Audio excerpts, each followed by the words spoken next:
It's 1996, or maybe 97. It's dark out, and a light rain falls against the roof of your parents' Honda Odyssey as you speed down the highway. Your little brother is asleep in the middle seat, his fat, short legs akimbo. Your parents arguing quietly in the front about something you can't quite make out, but it feels familiar. You feel the thrumming tires in your bones. The intermittent lights briefly illuminate the car like tiny lighthouses in an ocean of dark. You're almost entirely alone except for the occasional car zipping past in the opposite direction, like a slow, strobing heartbeat. Boom, boom, boom. You're holding a Game Boy with the new game your parents bought to make this whole transition a little easier, they told you. You load the brilliant blue cartridge in and pause, the night heavy on you in the car like a blanket, the air thick with the promise of something new right here at your fingertips. You flip the power button, watch the red light blink on, and lose yourself again, hoping to find something you're not quite sure how to name yet. Something you don't even know that you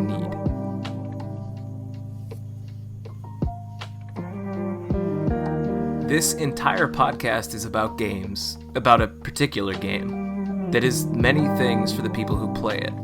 Escape, nostalgia, fantasy, catharsis. And on today's episode, we'll be talking with GM Auchand about his work on the subscriptions team and his exciting new work on a revamped system that's sure to activate some powerful gaming nostalgia for anybody who grew up trying to be the very best, like no one ever was. So grab your Pokédex and get ready to catch them all, and welcome to the 18th episode of Town Square Central.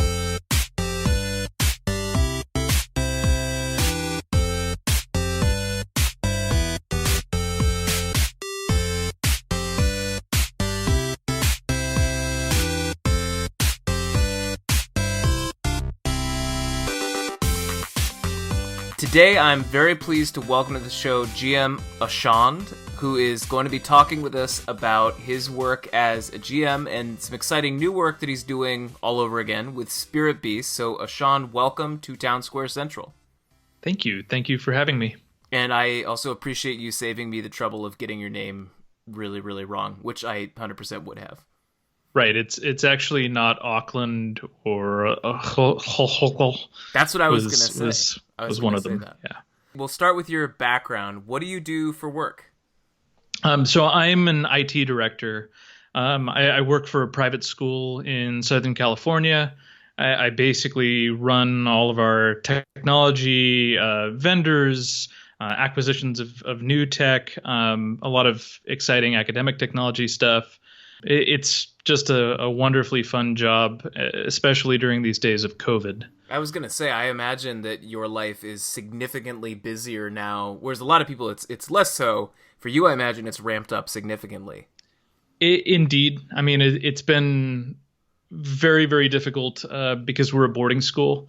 So when you deal with that, combined with teachers that are starting to use things like Google Classroom and all of these other remote learning pieces for the first time, it's certainly been inventive. Yeah, I can imagine.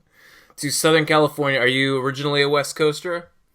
I am, at least as far as I can remember. My parents moved here when I was 4, and other than a stay out on the East Coast for college, I've been a SoCal kid I'm no longer a kid, so for a long time. This is GM Auchand, the 7-year-old Gemstone whiz kid. I also like playing with blocks. Yeah, of course. Who doesn't? And do you have any pets, any kids, anything at home? Jack Russell Terrier named Deacon. He's almost 14, so he has just about as much energy as a normal dog now. Yeah. Right. No kids, so it would be nice sometime, but he takes up most of my energy. Yeah. No, I was super excited to have kids. I love my kids. There are many times when I wish that I did not have kids. And I love my kids. Love them. Maybe it's because we're like neck deep in me being a stay-at-home dad for 2 months right now, but good Lord, take your time. If you want to trade them for a dog, I mean, I've done some of the exchange rates, and they're not good. But Yeah. I mean, we also have a 55-pound golden doodle, so you can have her too. That'd be great. Just unload everything. So other than Gemstone, what do you like to do in your spare time? well, before this epidemic shut everything down, I was a pretty avid gym goer. I still like going out and running. I cook. I clean. Why do I feel like I'm on the match game now? You are. Yeah. This is a dating podcast. Oh my God, did I win Retzer? Yes, of course. The ultimate prize. Yeah, I mean, I love writing. I've had a love of the written word since I was just a very, very small child. And so, Gemstone gets some of that energy out, but I still write short stories, things like that. Yeah. And I'm also a pretty avid D&D DM now. That only started a couple of years ago. My friends actually kind of stumbled onto my Gemstone life, which is a really awkward conversation. Is there like a hidden room in your house just covered with like lore charts and maps? No, I have a friend who also is very, very good at the Google Foo, and he found out about Auchand somehow. And they were like, "You have to DM for us," and I had managed to avoid D&D for all that time, and now I'm hooked on it. So I get to GM in Gemstone, and then I get to DM in real life, and everything is super, super nerdy though. Yeah. No, I mean, I will say I understand that sort of like divide. Like I have work friends that have no idea that I play this game because I don't even know how I would explain it to them.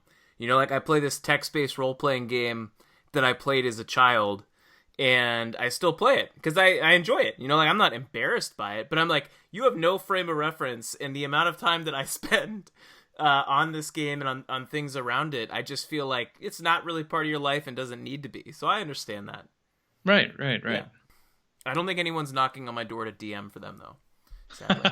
I don't think I'd be a very good DM. And then there's another bad guy. That's how it would go.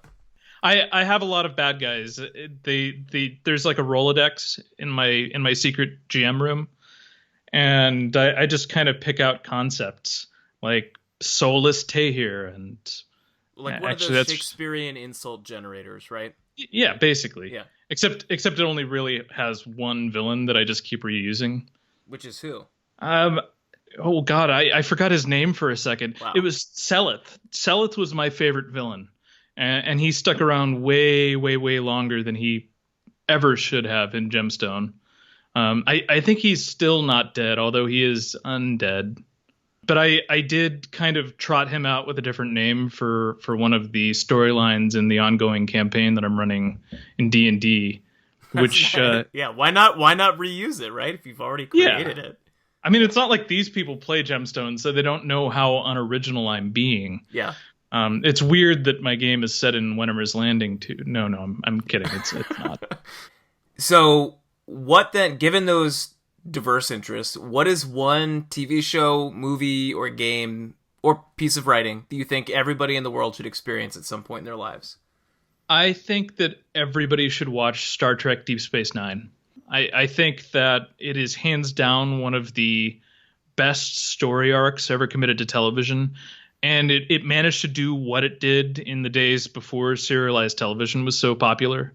It basically took a cool but kind of tired universe in Star Trek and pushed it in this wonderful new direction that pulled in religion, classic stories of good and evil, some social awareness, which was, I think, really important for that time period and probably just as important now.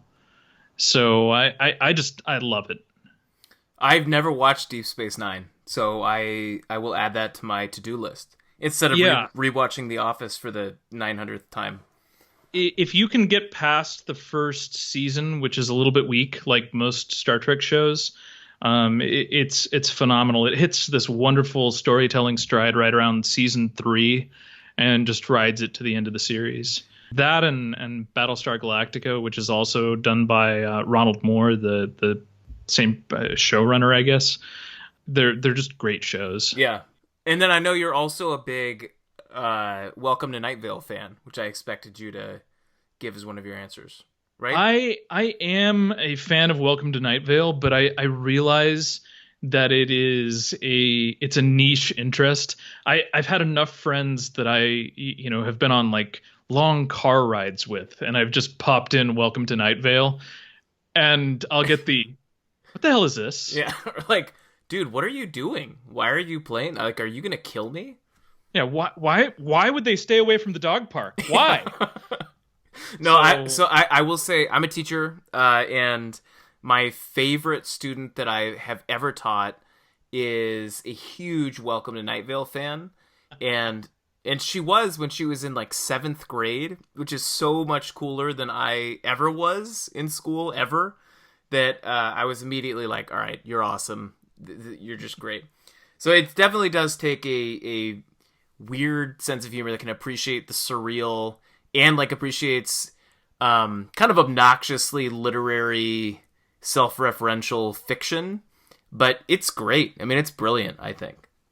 I love it. It's one of those things that I will just toss on when I'm, again, doing a long drive, a lot while I'm playing Gemstone. I think that weird horror, actual like authentic weird horror, informs a lot of my sensibilities. So getting to see it kind of parodied in Welcome to Night Vale, but still being genuinely weird, really works for me. Yeah. When and how did you start playing Gemstone for the first time? So I started playing Gemstone either when I was maybe 10 or 11.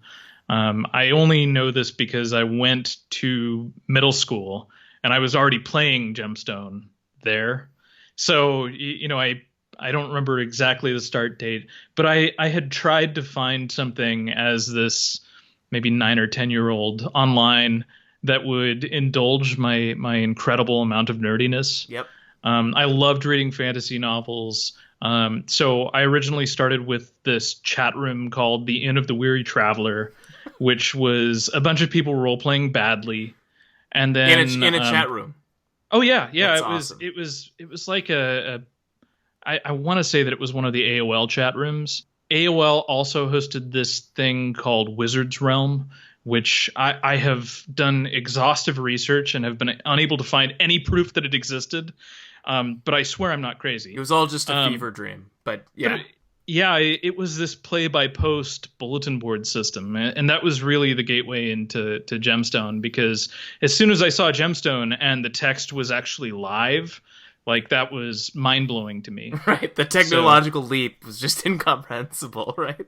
Yeah, Gemstone was the bleeding edge of graphics for me at the time. It was. Still is. Better than Oregon Trail, Gertrude's Secrets. Oh, yeah. Oregon Trail, like, you could only die of dysentery, right? Or drowning in the river because you were too cheap to want to caulk it and float it. You just ford it. Yeah. Yeah. Yeah, I mean, in Gemstone, I could die from many, many different things, including existential dread. So, since you started playing at 10-ish, and now you're in your 30s, how has the game changed in the time you've been playing? And have you been playing nonstop? I mean, no one's been playing nonstop, but have you played consistently? Have you taken long breaks? Like, what's that path to now looked like? I think that I've had a consistently open account for most of that time. I started jamming 13 years ago now, so a lot of it hasn't been, playtime.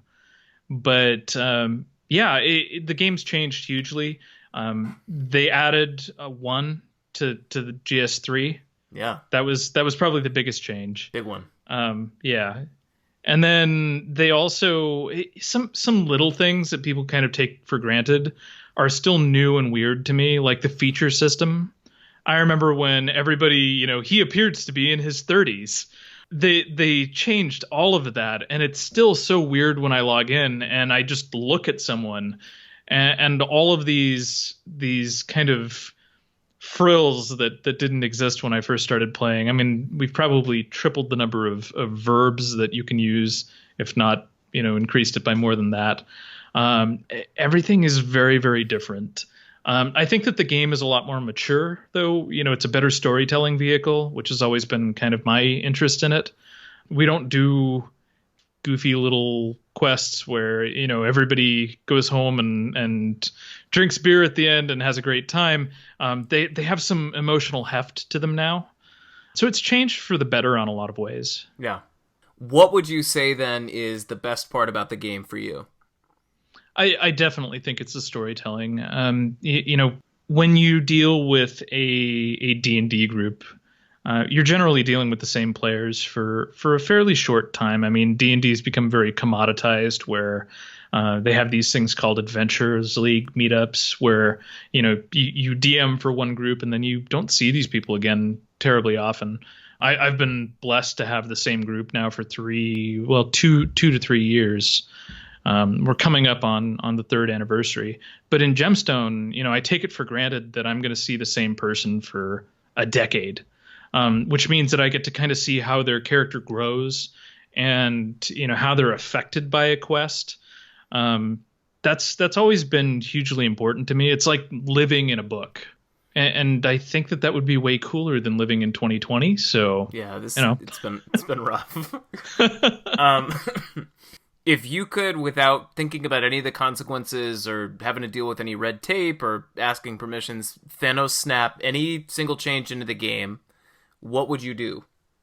I would love to see our hunting system get changed a bit.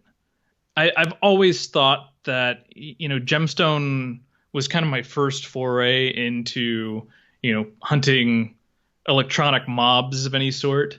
And I've been so spoiled by things like World of Warcraft that, Gemstone has just this mountain of code behind all of that. It's such a hugely, hugely complex system. And sometimes I wish it was just a little bit simpler, so it was just a little bit easier to play with.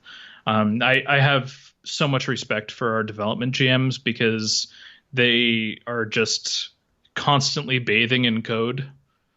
They have so much to deal with. And I see this whenever I want to change something fairly small, because I'm on the customer experience and I'm on the kind of front end, even though I love to delve in and build things. These guys kind of deal with that on a day-to-day basis. And I'm always impressed by you take like the archery updates that we just had.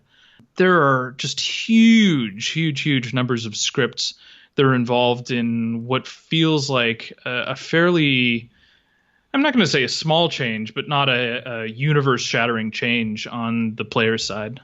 Yeah. I would just love to see it be a little bit more simplified. I don't think we'll ever get there, and I don't think that that's a design goal, but that's one thing that I spend a lot of time thinking about. Gemstone 5. Yeah. So tell us how, you said you became a GM 13 years ago. Tell us, how did you become a GM? Like, when did you know you wanted to be one? What was the process of becoming one like for you? I was, I think, a bit of a train wreck at the time. I'm a person who gets very, very passionate about things and, very, very focused. And I wanted to be a GM so badly at the time that I'm sure that I must have driven Iston slightly insane. But he took a chance on me as a game host first, and a number of my friends had become GMs at that point. So, I was willing to do anything. And then my time as a game host was actually very brief. I think I was a host for 3 to 6 months before they said, yeah, we're going to hire you. And that was the beginning of a beautiful friendship, I think. Why did you want to be a GM so bad? What was sort of driving that for you? I'm highly opinionated, and I also love creating. And being a player, I would always love to build backstories for my characters and everything. But I wanted to tell stories that could involve other people's characters. And as a player, if you're trying to do a player-run storyline, it is always difficult to get people to really commit because they know that it doesn't feel quite as real. You've got the little parentheses around your acts and everything, and you can't hand out items and all of that. Some more creative players than I am have probably succeeded at that. But I wanted the ability to enact some real change in Gemstone, and destroy towns sometimes. Yeah, and, sure. And So that was a big draw for me. And so what's it like for you being a GM now? I love it. I really enjoy being able to just pop in and let the creative juices flow. I think that, to be frank, sometimes the red tape gets to me because I'm more of a shoot from the hip person than I am a planner. Yeah. I think anybody who was around for the Soulhaven Cataclysm and then maybe Ride of the Red Dreamer after that probably could see that about me. But I get very energized about, again, whatever's currently in front of me and on my plate. And I'm lucky that I have people like Galeen, who's my senior game master, to kind of put the brakes on and say, well, wait a second, let's go through the right channels and we'll do this. Because I think that when you get other people weighing in and critiquing a storyline and kind of, again, serving as the adults in the room so I can be the kid, the end result ends up coming out stronger. Yeah. So you've kind of covered this a bit, but why, if you had to boil it down, what do you enjoy about being a GM? Phenomenal cosmic power and itty bitty living space. Nice. I again enjoy seeing the things that I've dreamed up become real. And I'll take, for example, the Sanctum. Sanctum of Scales was a hunting area that I designed several years ago now. And I had always wanted to see this Lucosian area. I love religion in Gemstone. So Lucos as the bad guy, and then the Ur-Daemons as something far, far, far worse than any of the Arkady. I wanted to kind of blend those two into one concept. I always enjoyed the Sea of Fire. I never had a Tehir player character, but I used to run with a fairly large group of people that all had their Tehir alts. And so I've always had an appreciation for that place. Getting to make it real, getting to be the first one that kind of said, this is what the Sea of Fire looks like and feels like, is very gratifying. Yeah. No, I can imagine. So how do you get involved with the projects that you're working on? Because you've and we'll talk more about this in a bit, but you've been involved in a lot of different efforts over the years, and they're in many cases very different from one another. So how do you sort of find the work that you find? Honestly, I've been lucky for most of my Gemstone career, I guess we can call it, to have senior game masters who are very permissive with, what I want to take on. My level of energy is noticeably different when I'm forced to do something versus when I want to do it. And I think that anybody who has managed me in Gemstone has seen that very clearly.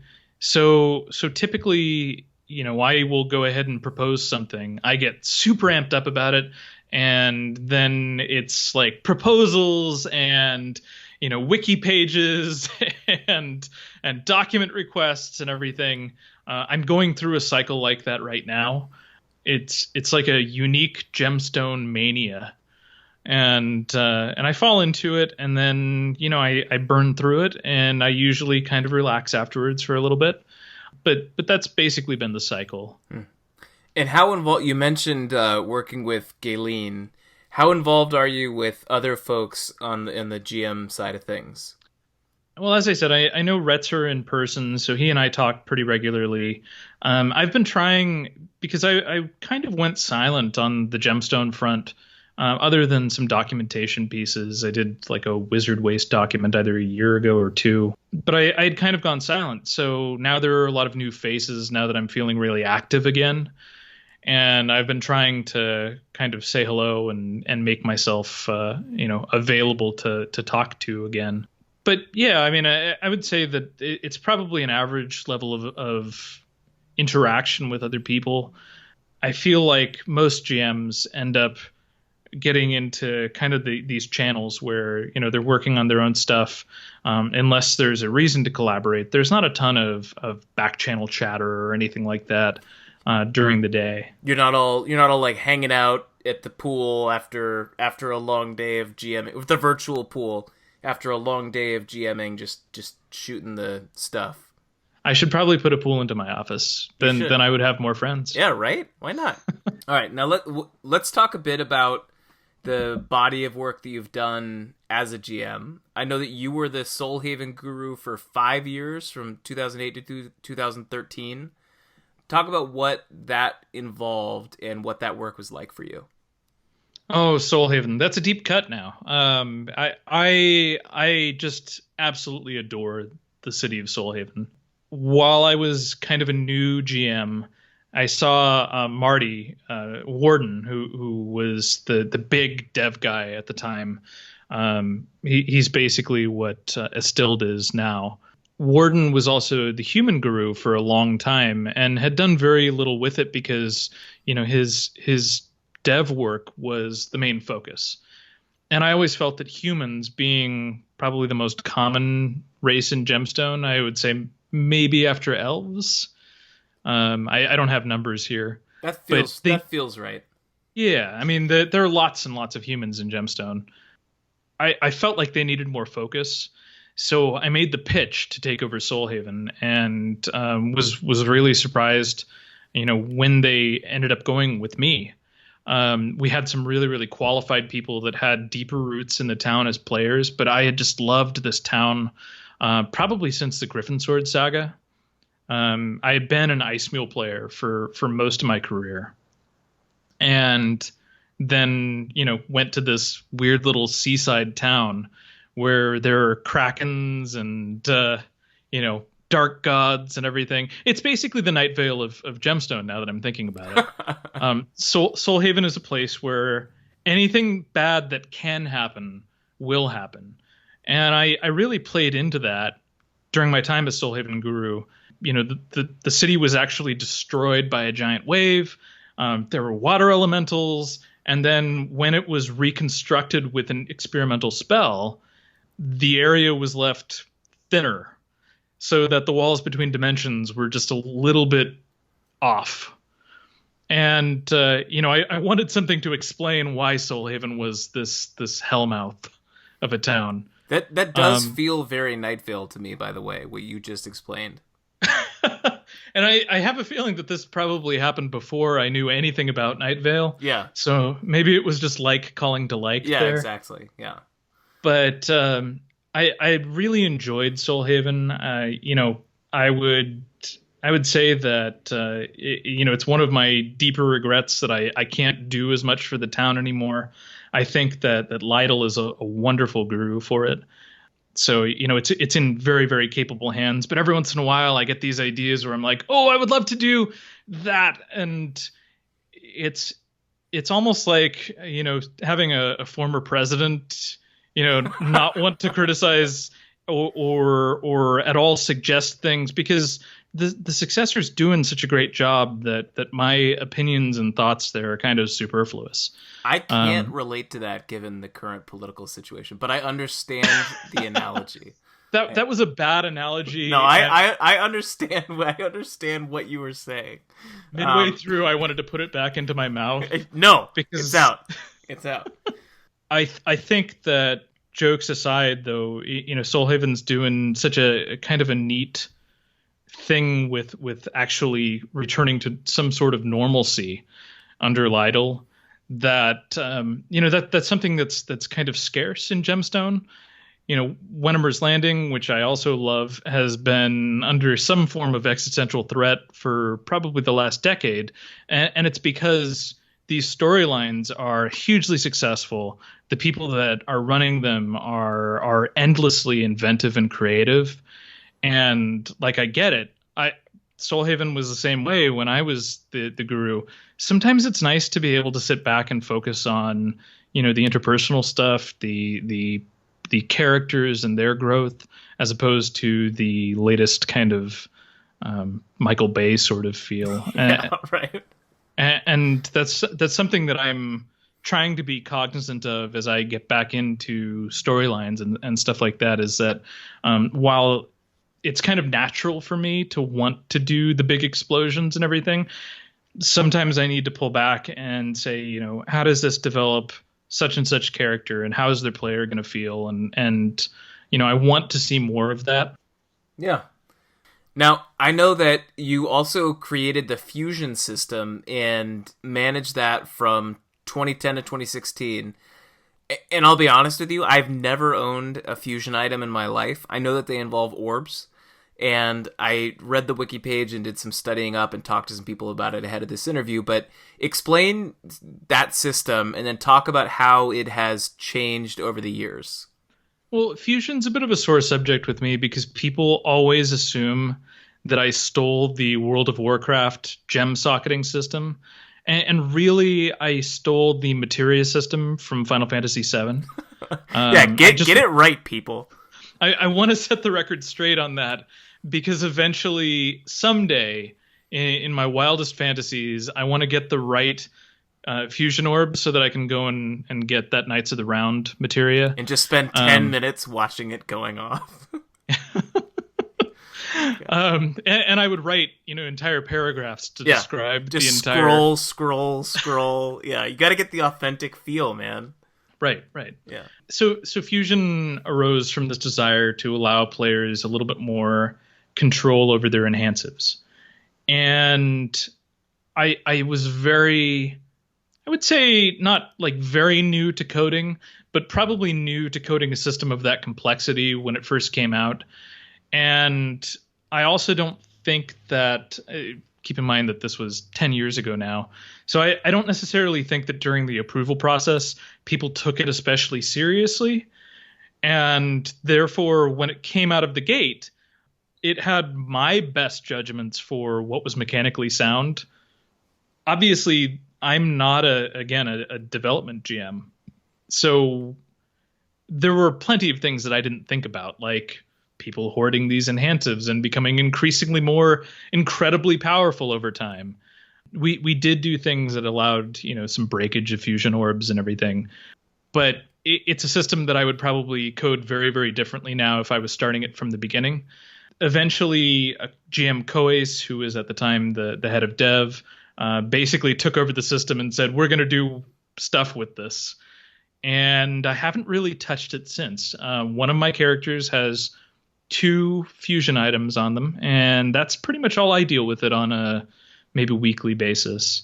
I really don't have any intention of saying, hey, I'd like to take this back, because I would not succeed. and it's probably in much, much more qualified hands now. Okay. And I know that, can you sort of like paraphrase the like story of fusion from outset to where it is now? Originally, I had this idea for these fusion Jamuns. I actually kind of stole their idea from Final Fantasy VI. The character Gogo, who's in the like heavy swaddling robes and the veil and everything like that. I was like, okay, there's this weird thing, and it will allow you to take enhansives out of your items because they get some nebulous benefit from this. And that was really the break point, I guess, for fusion. I coded it in a matter of probably about a month, and it was hugely successful at Ebon Gate that year. And we started kind of wondering why it was hugely successful. And the reason was that it did have the potential to be game breaking if you had incredibly powerful enhansives. We had done a lot of kind of pre-thought on that before it was released, though, so there were some restrictions and limitations. Obviously, all of the restrictions from the original enhansive carried over, and I kind of thought that if the enhansives were out there anyway, it was probably what's the fine. Harm, right? Yeah, I mean, okay, so I have to wear 1 piece instead of 4 pieces. It's not that big of a difference, but like with a lot of things in Gemstone, systems in a lot of other games are built to last for 1 to 3 years before the next patch comes along and makes them completely invalid.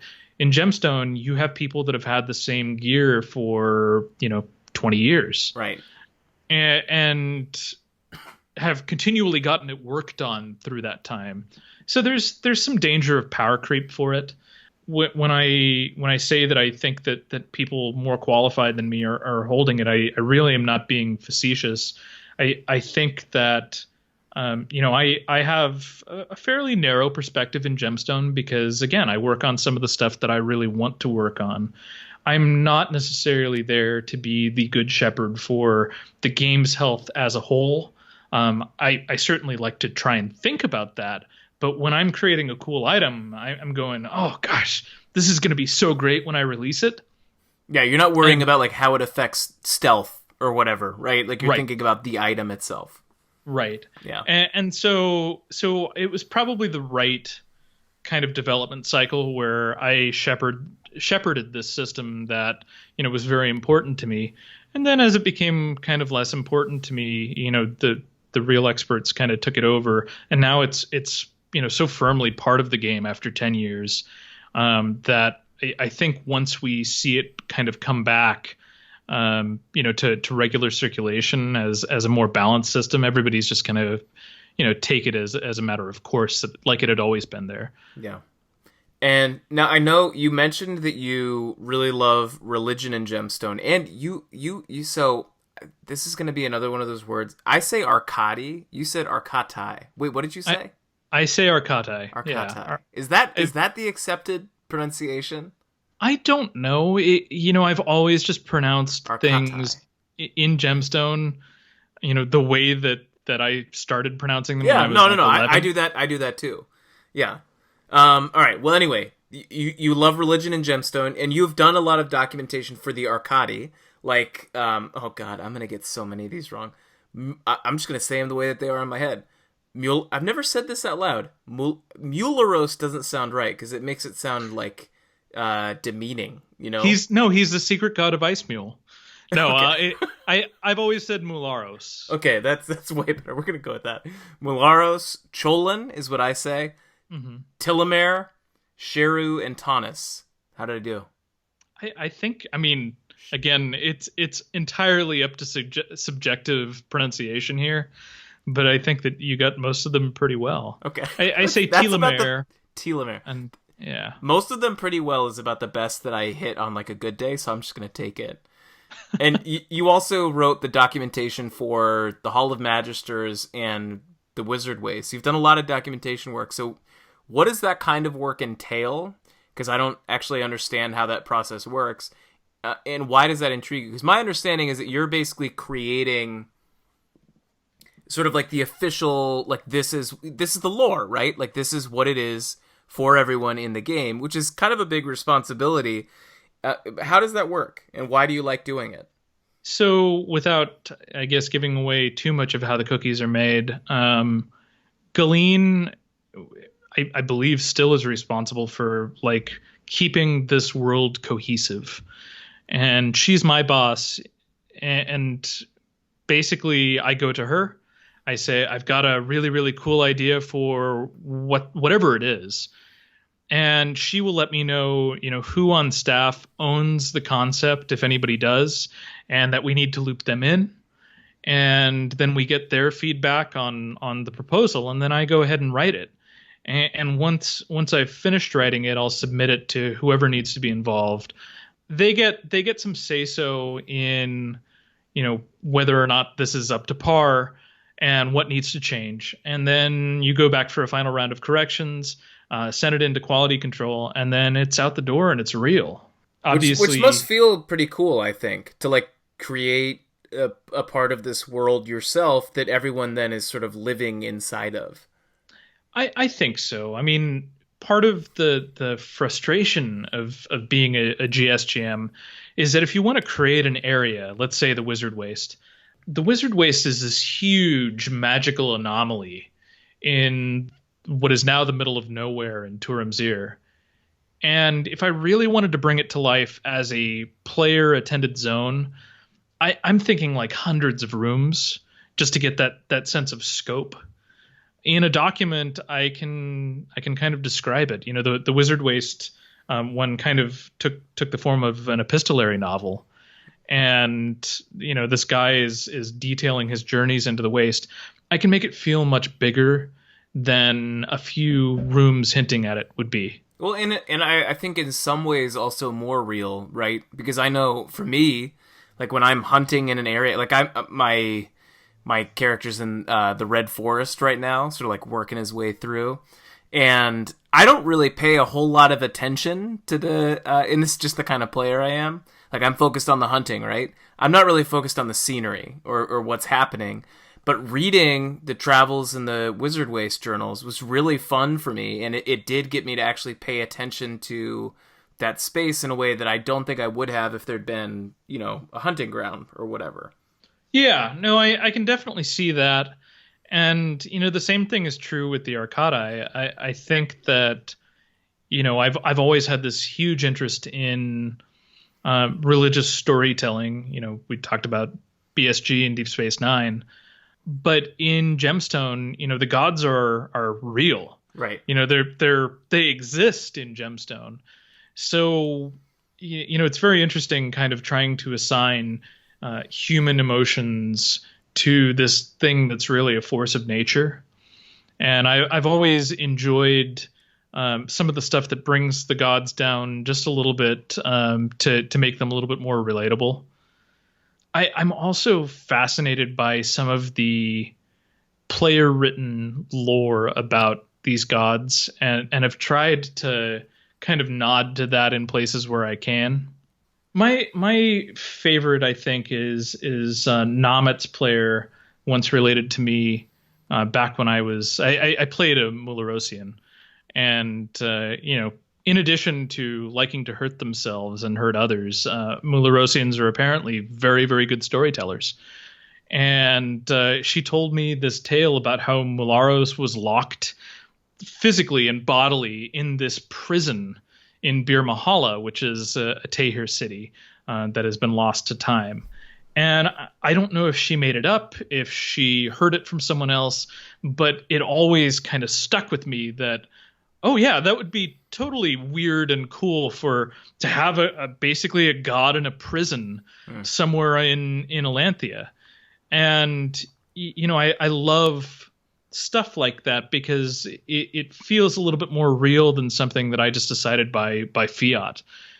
The Sheru and Ronan documentation that I wrote, touched on some things that I remember hearing as a player when I was like 11 years old.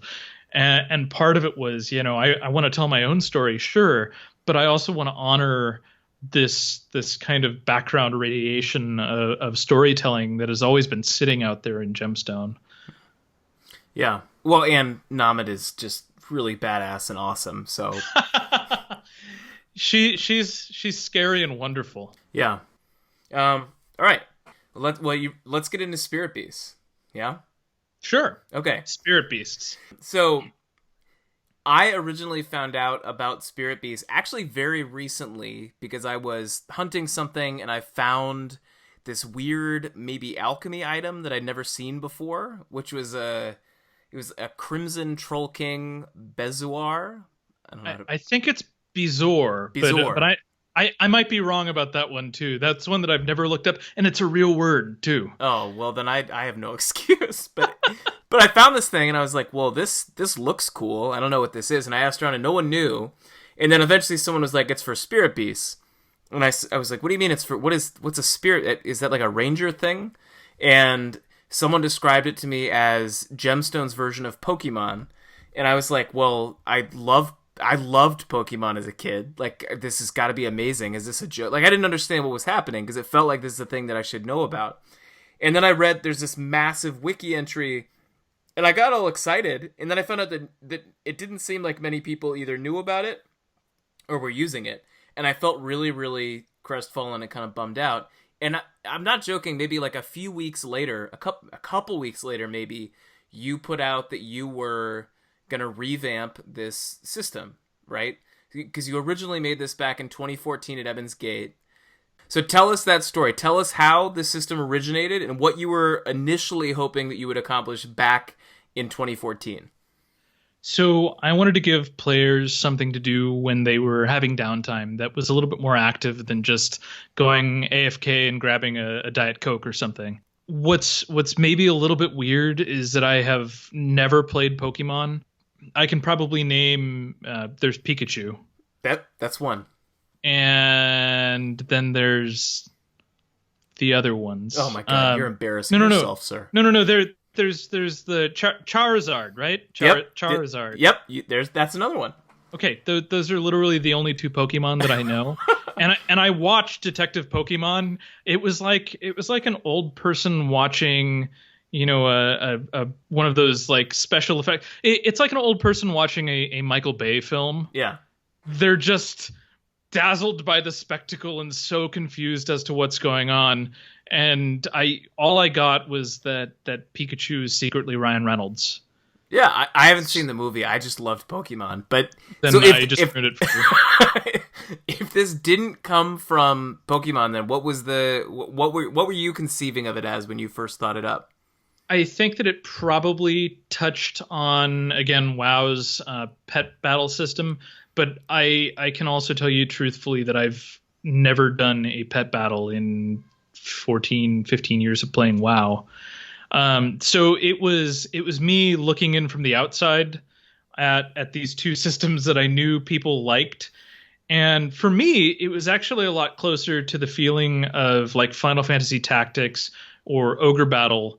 The part that I liked about those games was not necessarily the fight mechanics. It was being able to micromanage these characters. So I wanted to be able to micromanage spirit beasts. Yeah. And I know that sounds really nerdy and unexciting, but that was kind of the first thing, was that I really wanted to have these these beasts that you could play with and basically promote and do things with. And so how did that original system work, and how did people feel about it when you first sort of put it out in the world?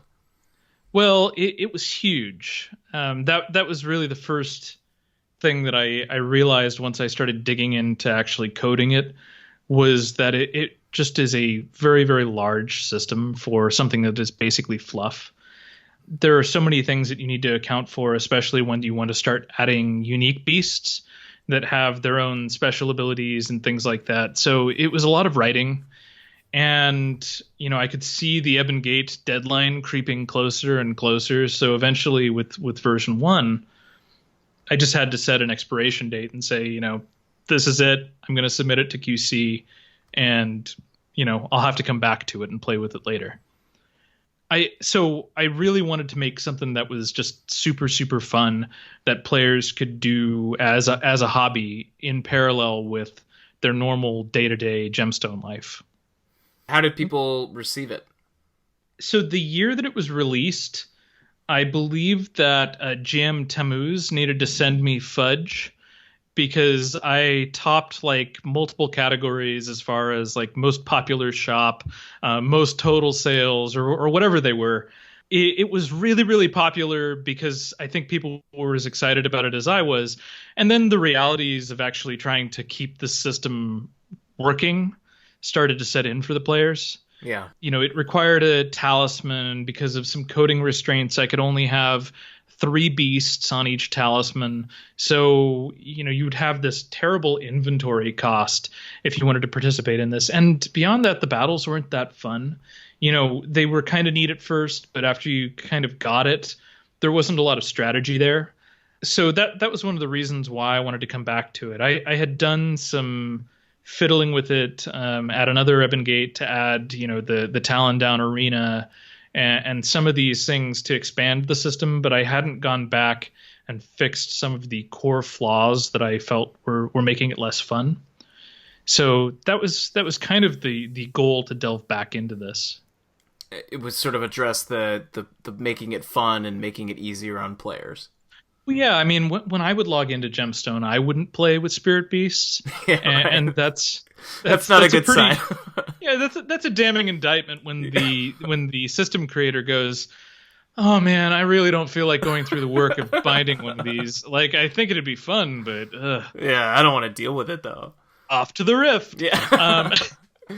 And I know from logging into the test server and playing around with the new beast verb, which is also by far the best verb in the game, I think, that there is a lot going on under the hood there. So you've got scheduled tournaments planned, you have opportunities to alter and customize spirit beasts, You have different levels of rarity and abilities that they can use, and the combat seems much more sophisticated than what looked more like rock, paper, scissors before.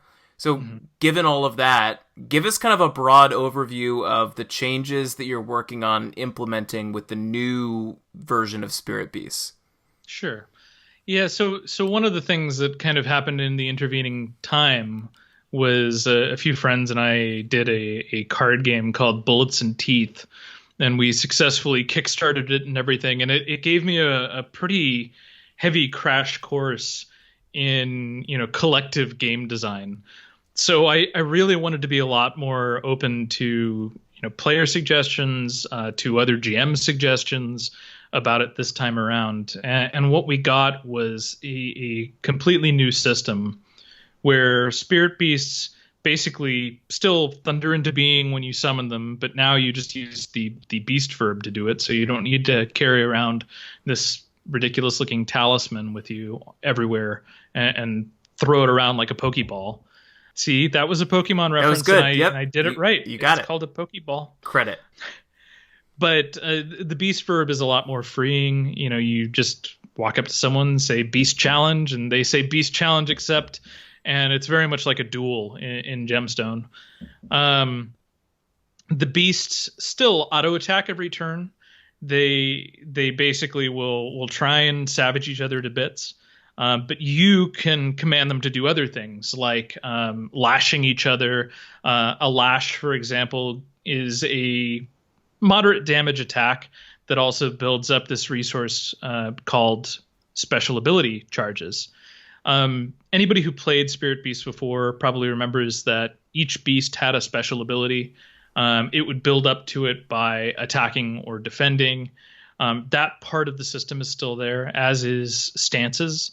All of the beasts used to settle into different stances, and you had to figure out which ones countered the other stances so that you could intelligently command your beast.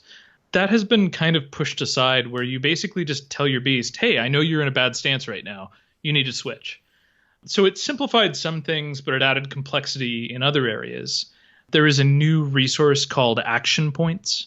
Action points basically are a spendable resource. You don't gain any more of them over the course of combat, but they allow you to do the aforementioned lash maneuver. They allow your beast to settle into a defensive stance that allows it to block much more easily. And they also allow your beast to go ahead and heal itself. So there are more dials to play with for players. It means that the battles themselves become a lot more strategic. Your beast is still eventually going to either kill or be killed because it keeps auto-attacking. But your job is to successfully shepherd this fight. So it feels a lot more to me like you're kind of coaching this beast, almost as if it is in some sort of arena and you want to be the very best. Nice. And so you're thinking then that the combat is a little more interactive.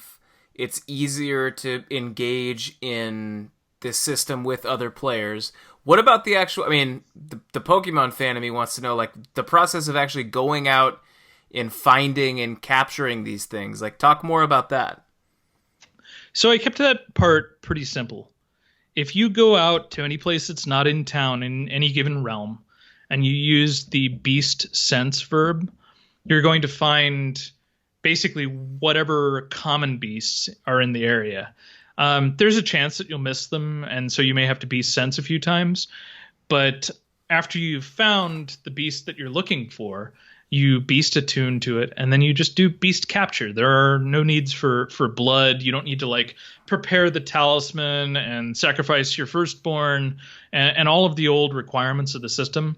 It's meant to be very easy to get into for a casual player, and then harder to master instead of just being difficult. I know that there are going to be these sort of more elusive and legendary, or I don't know what the correct terminology is, but level beasts. How does one go about capturing them? And are they limited, or can anybody get them? Can you trade them? Like, how does all that work too? So again, I'm trying to keep the barriers of entry to this pretty low. You can bind a common beast right out of the gate. Once you've bound, currently it's 10 total spirit beasts, you can start binding uncommon beasts. Up to that point, you'll see when you do Beast Sense if there's an uncommon spirit in the area, but you can't capture it. So that way, let's say that you're just sensing somewhere by chance and you happen to get lucky and see that there's an uncommon spirit beast there, you can kind of write that room down and say, okay, I'll go back to this when I can physically capture this thing. Same thing's true for legendary beasts. I believe it's right now 25 uncommon and common combined. Allows you to start binding legendary spirit beasts. And legendary spirit beasts don't necessarily have any mechanical advantages over the other types, but all of them have unique special abilities that do cool things like set their opponents on fire or stun them, things like that. So status ailments, some of them just hit a lot harder with their specials. But what I really wanted to do this iteration was make it so that, let's say that you've got your level 1 brand new common and the only other person online in the area that you're at has a level 20 legendary spirit beast.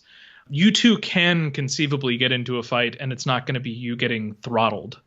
Okay. He can even turn on Beast Match, which is a new capability that basically means that whoever's got the higher level beast, their beast drops in level for that fight to be able to challenge the other one. And is there a way to trade these, or are they all just bound to you?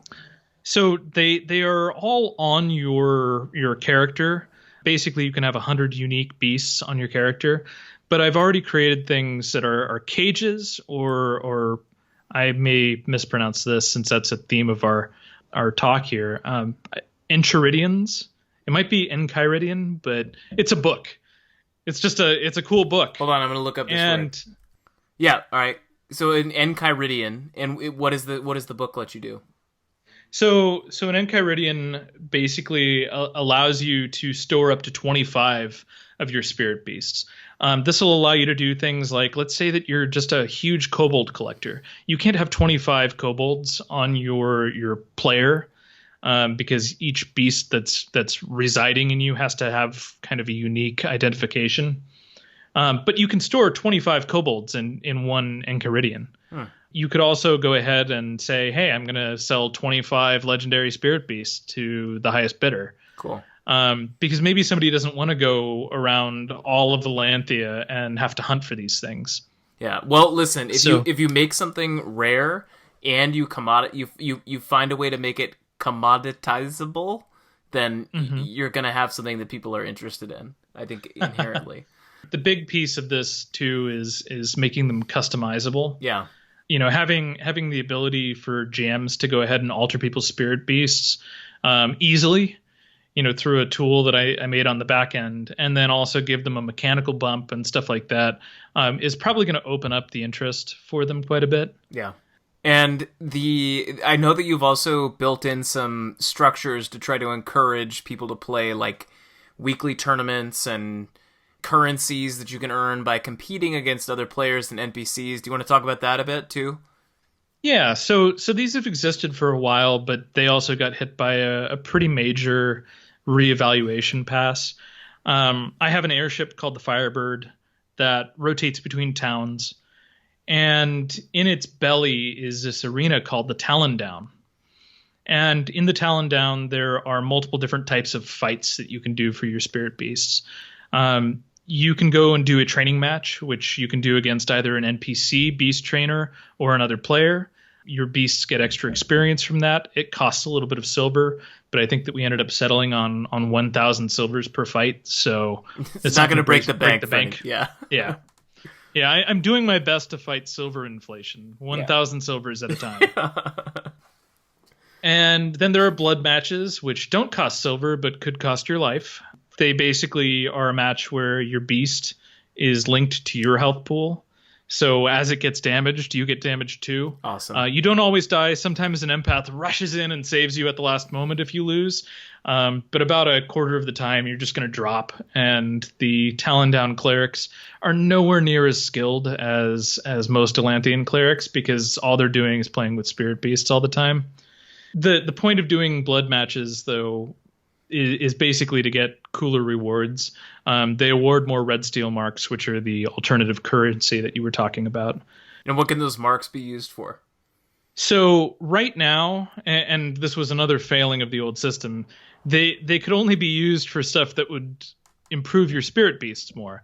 I still want to do that, but I am working right now on a list of mechanical prizes, typically consumables that will be available for rewards. I want players that, partake of this system to feel like they're not wasting a ton of time that they could be, grinding or whatever else that they really want to do.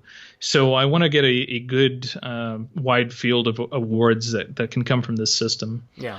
There are also, as you mentioned, weekly challenges where you basically have to fight 7 deadly spirit beast trainers once a week. That's very That'll Pokemon, probably be, by the way. It is. I probably should go back in time and you play need to this find game. a way to have that be in a gym, and then I think you've just captured the vibe. The Talon Down Gymnasium. Like, spirit beasts red and blue and yeah, right. See, I've osmosed in enough of this stuff, but I still don't understand what 90% of it means. Look, if you just need to bury some little references into whatever rooms you end up creating for it, and it'll be great. So these weekly challenges, they have the 7 deadly trainers, and you basically proceed through them in order of difficulty. If you finish that, you get a fairly substantial award for the week. Right now it awards experience, but I'm going to revisit that. We certainly want it to feel like it's worth spending half an hour of your time on. Yeah. And then there's also listed fights. Listed fights are PvP only. It's mostly for bragging rights, but we'll have probably a weekly award for that as well. Basically, you can fight as many people as you want, but you can only lose 3 times in the listed fights. So once you've lost 3 times, that's your point total for the week. And, whoever gets the highest point total not only shows up on the Talon Down arena board, but will also get a neat little prize sent into their Talon Down account. So that they can enjoy the benefits of that. I mean, this sounds to me like a pretty exciting update that I'm pretty pumped to get my hands on and start working on. And I am someone that really likes to just grind, but this sounds fun. And I think that a lot of this stuff in WoW, like those pet battles, arose because players, they get burned out, right? Like you get burned out doing the same thing over and over, and it's nice to have a little diversion to turn your attention to for a bit before you go back to grinding whatever it is that you're working on. Right. Yeah. One of the things that's been really gratifying to see is that the people who have been testing this are an eclectic group, a lot of platinum players, and I owe them a ton of thanks for doing this. But some of them had played with the old system, and they've universally said that the new one is a lot more fun. But what's been interesting for me is seeing people that never played with Spirit Beast before, who are testing this kind of out of the goodness of their hearts. Yeah. And they've been getting really interested in it and have started asking, oh, can we have a Panda Spirit Beast? Or the answer is yes. Yeah. Yes, absolutely yes. I love it when people feed me ideas because then I don't need to think. Yeah, you can just do what they tell you. So it's been wonderful seeing this overwhelmingly positive reaction. It'll remain to be seen whether I can sustain the interest. It's kind of one of those once bitten, twice shy things now. I rolled out the system, people got really invested, and then it was very difficult to maintain. Right. So now they're going to have to see if they can trust me for one more go around, and hopefully it'll be just this wonderful new fun thing for Gemstone.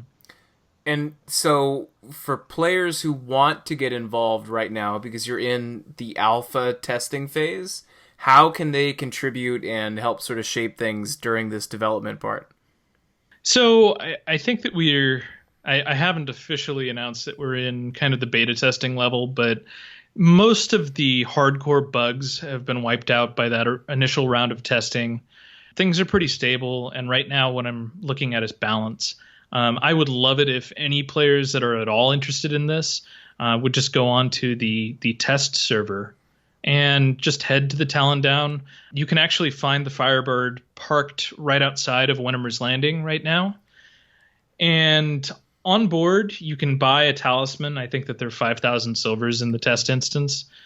And just head out, see if you can bind a beast, see how far you can take that beast.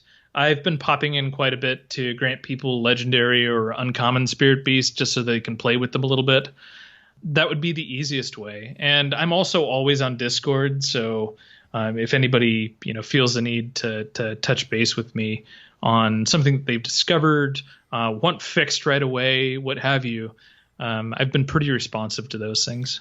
And what's your timeline for bringing this live into the game? Pun not intended, it is a beast of a system. So I need to send it into quality control now. The biggest thing that I'm waiting before it goes to QC is that I really want to have that tight list of rewards. I want this to feel like something that, is again, worth your time to play for more reasons just than it's fun. Right. So as soon as that list gets approved, I'll probably send it into QC, and then it's up to the poor soul that has to look at my spaghetti code. So, are we talking January 2022 or end of summer? Do you have a rough idea? They're much faster with QC than even 5 years ago. Much more efficient. I suspect that it'll be out within the next couple months. Okay. Well, I'm incredibly excited. And then we'll see how this thing rolls out, and then we can start looking forward to Spirit Beast 3.0.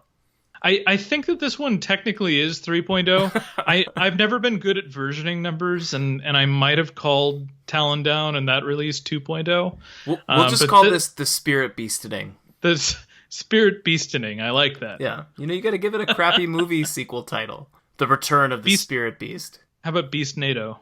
Beast NATO. I am now picturing this terrible world-spanning event to release Spirit Beasts where there are just these huge tornadoes everywhere, and they disrupt the Spirit Beast flows. There you go. See, now we've got the storyline side of you coming in, too. I'm actually thinking about an event now, but it probably won't happen. These will probably get dumped out there via a merchanting event. And I really want to see, kind of one-on-one what players are thinking about them as they get to see the new system. Yeah, I like the idea of the temporal disruption that creates these things. But hey, do you. You do you. Well, Auchand, thank you so much for joining us today on Town Square Central. It's been awesome talking with you, and I'm excited to start working on my collection of Spirit Beasts, and we really just appreciate your time. Thank you. It's been my pleasure. I hope to come back when I have cool and interesting things to say. I also hope you come back when you have cool and interesting things to say. But yeah, thanks a lot, man. Have a good one.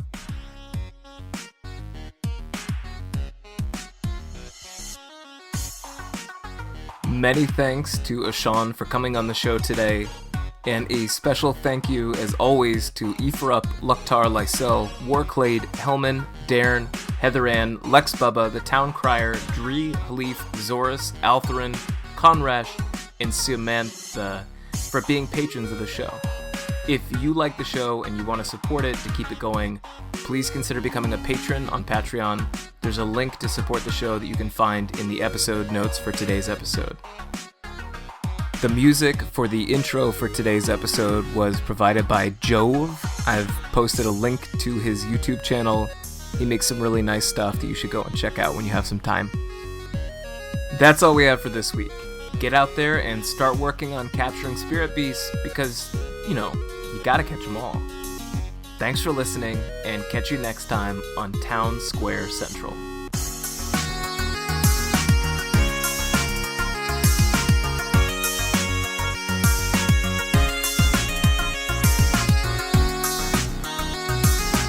Hands down one of my favorite shows. Holy moly. Flood warning. Sorry, there's an Amber Alert.